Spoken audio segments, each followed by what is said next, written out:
brother called Nasiruddin, that why are you absconding in Malaysia? I'm not absconding in Malaysia. People know that I'm staying in Malaysia, in Putrajaya. What he may be meaning that why did I run away to Malaysia, or why did I come to Malaysia? And you know that there was an allegation by the Indian government because of the popularity, and many people were accepting Islam, and the new government, the BJP government, again is the Muslims, and they had a lot of agenda.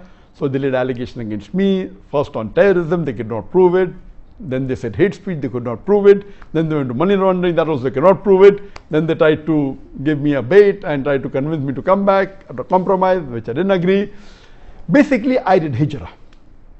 And Hijrah for the sake of Allah subhanahu wa ta'ala. I, being a da'i, when I felt that my life was in danger, I did Hijrah. And this is the sunnah of the prophets and the sunnah of Muhammad sallallahu alaihi wasallam. And I was happy that Allah made it possible for me to follow one of the sunnahs of the Prophet, which very few people can do.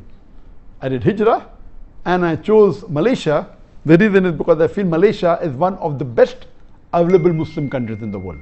Most of the Muslim countries in the world today have got problems. The best available amongst the Muslim countries, more than 56 that are there, I felt Malaysia was the best. That is the reason I came here. The reason I felt Malaysia was the best is, number one, that Malaysia is away from the war zone.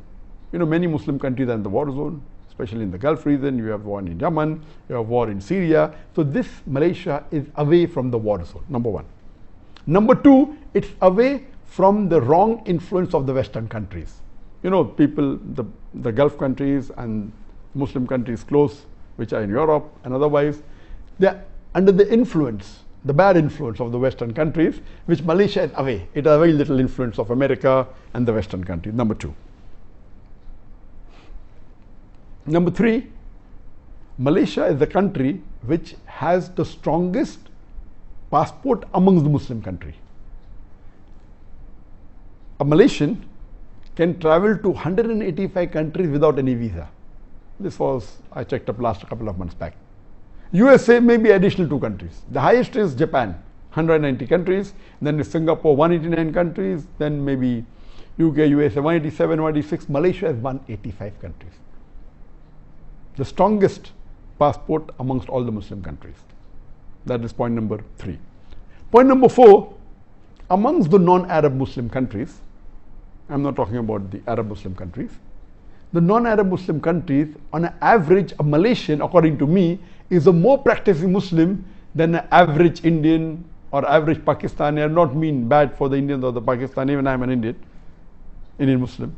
An average Indian Muslim or average Pakistani Muslim or a Bangladeshi Muslim, any non-Arab Muslim, Malaysia is, on average, a Malaysian Muslim is more practicing. You have the percentage wise, if you see a survey that says that in India, the Muslim coming to the 5 times compulsory Sun mosque is just a minute percentage. In Malaysia, it's a high percentage. The people fasting is a high percentage. That's the reason, as compared to the other non-Arab Muslim countries, the practice of Islam is stronger. That's point number 4.